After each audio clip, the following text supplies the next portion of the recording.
सुल्तान, 11 बज गए हैं। तुम अभी तक बिस्तर में हो और ब्रेकफास्ट के लिए भी नहीं आए। बस पापा, तबीयत सही नहीं थी। अब तो लंच का टाइम हो गया।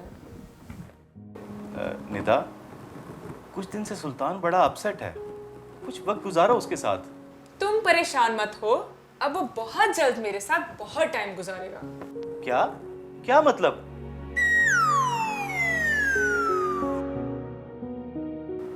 क्या बात है सुल्तान, तुम्हें छुट्टियां भी हैं और तुम अभी तक बेड पर हो, अपनी मुर्गियों के पास भी नहीं गए। पापा, अगर किसी से कोई गलती हो जाए तो उसको कैसे मिटाया जाए?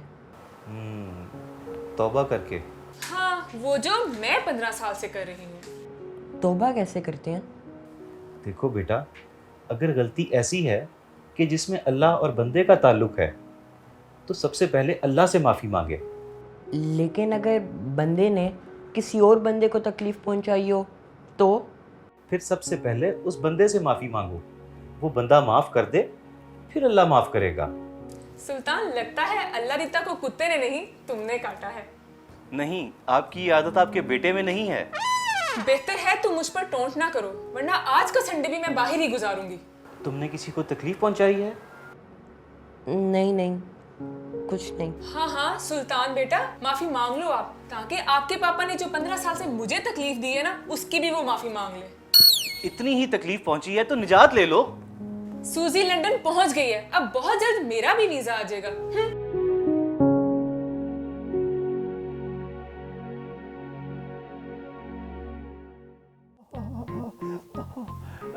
उस कुत्ते ने ये भी ख्याल नहीं किया हम इकट्ठे खाना खाते हैं। इधर तो दिया अये माँ। एडी भाई, मुझे माफ कर दो। अरे तू क्यों माफी मांग रहा है? कहीं वो कुत्ते ने जो मुझे काटा है उस बात की तू माफी नहीं मांग रहा है? नहीं नहीं, मैंने डॉन यानी कुत्ते को कहा था कि तुम्हें डराओ, लेकिन मुझे ये नहीं पता था कि वो तुम्हें काट ही लेगा। तूने कुत्ते को कहा और उसने मान लिया? पागल हो गया। मुझे लग रहा है जानवरों के साथ साथ रह के तू भी दीवाना हो गया। एडी, बस समझो कि मैंने ही कुत्ते को कहा था कि तुम्हें डराए। मगर क्यों? मैंने इंतकाम लिया। किस बात का? सूप का। सूप? कौन सा सूप? मुझे मौसी यानी बिल्ली ने सारा कुछ बता दिया कि तुमने मेरे सूप में क्या सूप में? कौन सा सूप? कि तुमने मेरे सूप में मिर्चें मिलाई हैं। अच्छा ठीक है, जाओ मुझे आराम करने दो, मैंने तुम्हें माफ किया, जाओ। हाँ, पर आइंदा ध्यान रखना कि ऐसी गलती दोबारा ना हो। सॉरी, अब आइंदा ऐसा कभी नहीं होगा। ठीक है, जाओ मुझे आराम करने दो।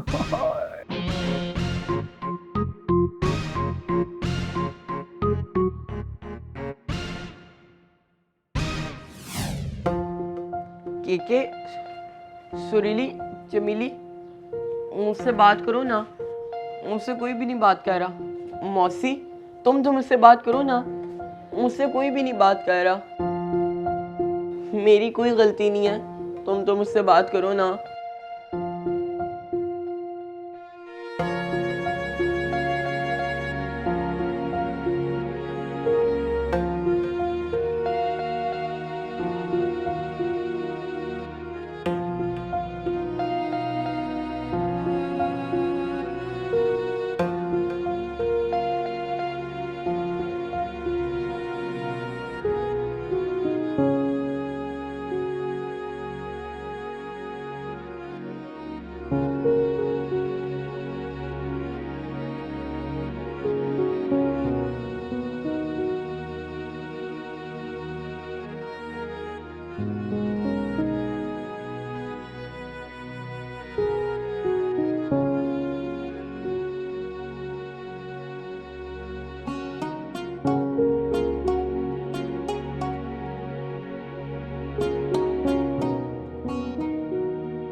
पाक मुझे माफ़ कर दे।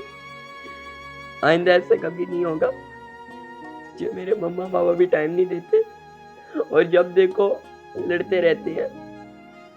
मैं जानवरों की दुनिया में जाना चाहता हूँ। या अल्लाह पाक मुझे माफ़ कर दे। मुझे एडी के साथ ऐसा नहीं करना चाहिए था। अब तो एडी ने भी मुझे माफ़ कर दिया, अब आप भी मुझे माफ़ कर दें। मुझे मेरी ताकत वापस लौटा दे। मैं उसका आइंदा कभी भी गलत इस्तेमाल नहीं करूँगा। मैं उनसे काफ़ी कुछ सीख रहा था। या अल्लाह पाक माफ़ कर दे। या अल्लाह पाक माफ़ कर दे।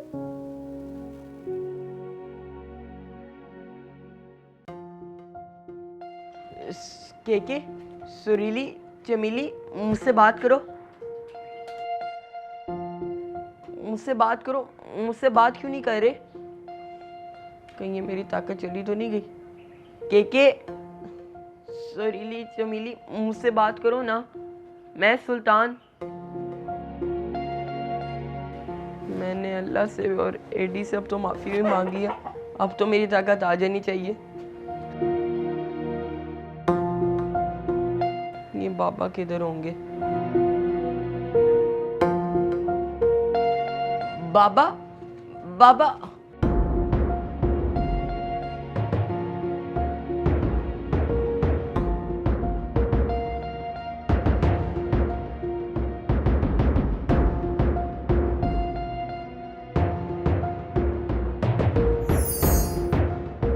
बाबा कहाँ गए बाबा?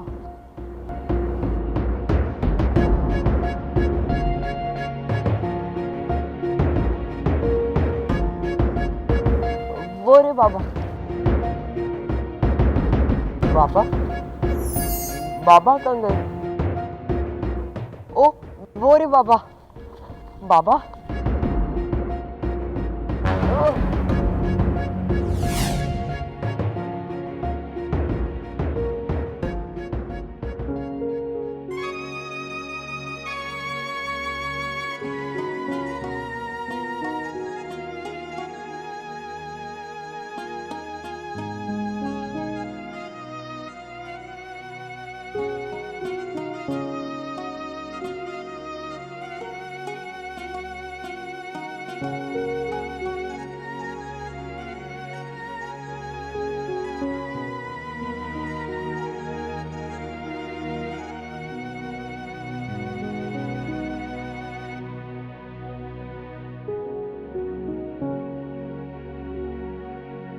क्या हुआ सुल्तान बेटा?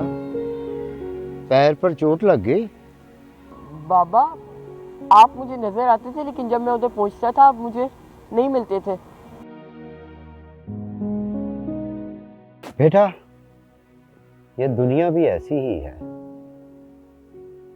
जिन चीजों की तुम ख्वाहिश करते हो वो तुम्हें नहीं मिलती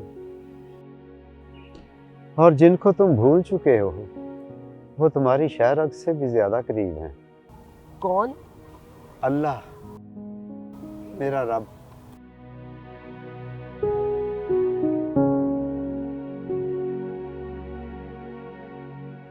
तुम्हारे पैर पर भी चोट लग गई। अब तो एहसास हुआ होगा कि तुमने अल्लाह दिता को कितनी तकलीफ पहुंचाई है। बाबा मैंने अल्लाह ताला से भी माफ़ी मांग ली है और एडी से भी। अब आप भी मुझे माफ़ कर दे। मुझे जानवरों से बात करनी है प्लीज़। मैं उनसे बहुत कुछ सीख रहा था। मैं हाथ जोड़ता हूँ और मैं वादा करता हूँ कि आइंदा इसका कभी गलत इस्तेमाल नहीं करूँगा। तुमने दिल से अपनी गलती को तस्लीम किया। तुमने जहमत भी उठाई, पशेमान हुए और जिसे तकलीफ पहुंचाई थी उससे माफ़ी भी मांगी और ये भी अहद किया कि अब दोबारा ये गलती नहीं करोगे। तो बरखुरदार यही होती है सही तौबा। जी बाबा मैंने दिल से तौबा की है। ठीक है, अल्लाह तुम्हें दोबारा ताकत देगा उस वक्त। बाबा बहुत बहुत थैंक यू। अब मैं अपने वादे पर बाकी रहूँगा। इंशाल्लाह कहो। कोई अच्छा काम तब तक नहीं हो सकता जब तक उस मेरे मालिक की मर्जी शामिल ना हो।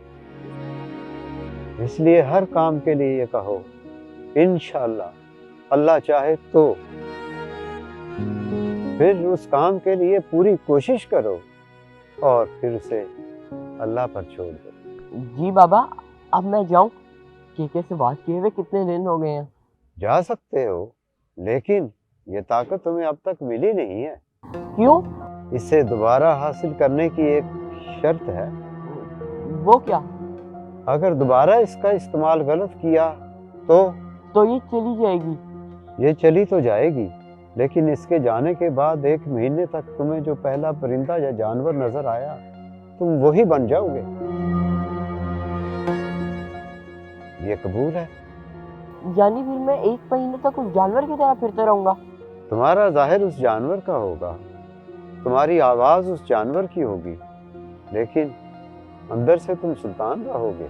अगर गधे बन गए तो खाना घास पड़ेगी, लेकिन तुम्हें वो पसंद नहीं आएगी और सिर्फ एक ही आदमी तुम्हारी आवाज समझ पाएगा।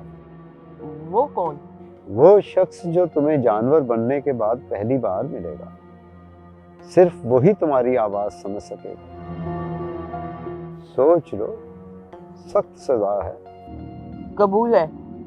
मैं मजबूत इरादा करता हूँ कि ऐसी नौबत कभी भी नहीं आएगी। ये अज़्म यानी ना टूटने वाला इरादा अल्लाह को बहुत पसंद है। ले लो ये ताकत। अल्लाह अकबर। थैंक यू बाबा।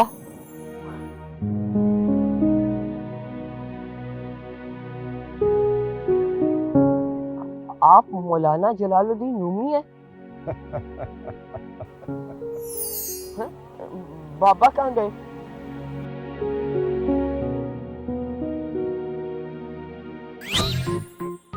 सुरीली, चमेली, केके, मेरी आवाज आ रही है ना? अस्सलाम वालेकुम सुल्तान, इतने दिन हो गए हम तुमसे बात ही नहीं कर पाए। तुम यहाँ आती थी, लेकिन तुम्हारी कोई बात हमें समझ ही नहीं आती थी। मुझे भी। ये कैसे हो गया था? बस मैंने डॉन से कहा था कि एडी से इंतकाम ले, जो कि मेरी गलती थी। मुझे इंतकाम नहीं लेना चाहिए था एडी से, इसी वजह से मेरी ताकत चली गई। अल्लाह जब कोई नेमत देता है तो उसका इस्तेमाल सही काम के लिए होना चाहिए। हाँ बस अब चलो, तुम सब तो ठीक हो ना? हम बहुत मायूस थे, बस वही रूटीन की लाइफ चल रही थी। अब तुमसे बात करेंगे, फिर कुछ लाइफ में मजा आएगा। मौसी ने तंग तो नहीं किया ना? काफी दिनों से नजर नहीं आई। हाँ मुझे भी नहीं नजर आई। अल्लाह रहम करे, खैर तो है। बिल्लियाँ इतनी जल्दी नहीं मरती हैं, उनकी उम्र 13 से 17 वर्ष होती है और हम मुर्गे 5 से 8 साल में तमाम। कहीं एडी ने तो कुछ नहीं, इंशाल्लाह खैरियत होगी। सुल्तान, तुम इतने दिनों से छत पे नहीं आ रहे थे अपने मुर्गा मुर्गियों के पास। अब क्या करने आ गए? एडी तुम्हारे पाँव पे चोट लगी है, तुम आराम करो, मैं आ जाऊंगा। अच्छा जल्दी कर लो, जल्दी आ जाना। ये एडी कुछ दिनों से नहीं आया, ये अंडे जमा हो रहे हैं। अब हम चूजे निकाल लेते हैं इन अंडों से। अंडों से चूजे कैसे निकलती हैं? ये भी नहीं पढ़ा स्कूल में। इसे कहते हैं हैचिंग। मुर्गियों को अंडे पर बैठना होता है 20 से 21 दिनों तक, और एक खास टेम्परेचर चाहिए जो 37 से 40 दर्जे हरारत होता है। यानी तुम 20 दिनों तक अंडे के ऊपर से नहीं उठ सकती? उठ सकते हैं, सिर्फ आधे घंटे या 1 घंटे के लिए, कुछ खाना पीना और वॉकिंग के लिए, और वो भी 2 दिन में 1 बार। इतनी देर तक जो गर्मी अंडों को मिलती थी वो बाकी रहती है। लेकिन ये अंडे तो पुराने हो गए हैं। 7 दिन तक पुराने अंडों की हैचिंग हम कर सकते हैं। और एक साथ कितने अंडे? 10-12 अंडों को एक साथ। यानी तुम 21 दिन 10 अंडों पे बैठोगी तो 10 दिन बाद 10 चूजे निकलेंगे। पहले 24 घंटे हमें पिंजरे में खुश्क घास पर बैठना होगा, ताकि हम अंडों पर बैठने के लिए तैयार हो जाएं। इसके बाद 18 से 21 दिन में चूजे निकल आएंगे। ये तो बहुत खूब है, मैं तुमसे पिंजरे में बात करूंगा। नहीं, जब हम हैचिंग करते हैं तो हमारा मूड खराब हो जाता है। कोई भी नजदीक आए तो हम अपसेट हो जाती हैं, शायद कोई हमला करने आया है। छोड़ो, चूजे बहुत है, लेकिन बहुत अच्छी इन्फॉर्मेशन थी। पता नहीं ये सब स्कूल में क्यों नहीं पढ़ाते। इसलिए कि इन अंडों से चूजे निकालने के लिए मुर्गी नहीं चाहिए। वो क्यों? अब इनक्यूबेटर ये काम करता है। इन्क्यूबेटर? इनक्यूबेटर वही दर्जा हरारत और रतूबत यानी ह्यूमिडिटी को मैनेज करता है जो अंडे को चाहिए चूजे बनने के लिए। जैसे आजकल मगरबी दुनिया में औरतें बच्चे पैदा नहीं करती, बाहर से गोद ले लेती हैं। वो भी अक्सर नहीं करती हैं। वो गौरी औरतें तो कुत्ते बिल्ली ही पाल लेती हैं बच्चों की जगह। ये इनक्यूबेटर कहाँ मिलेगा? ऑनलाइन चेक कर लो, वो क्या है, eBay या Amazon मिल जाएगा। ओह अच्छा। क्रेडिट कार्ड, डेबिट कार्ड है ना। के तुम्हें तो सब कुछ पता है। इंसान हमारे बारे में जानना नहीं चाहता क्योंकि वो समझता है कि अकल खर्च हो जाएगी, लेकिन हम तो सब कुछ जानते हैं, इंसानों के बारे में भी। और खूब हंसते भी हैं। वो क्यों? इसलिए कि खुद को बड़ा इंसान समझता है, लेकिन तर्ज जिंदगी जानवरों की तरह है इसकी।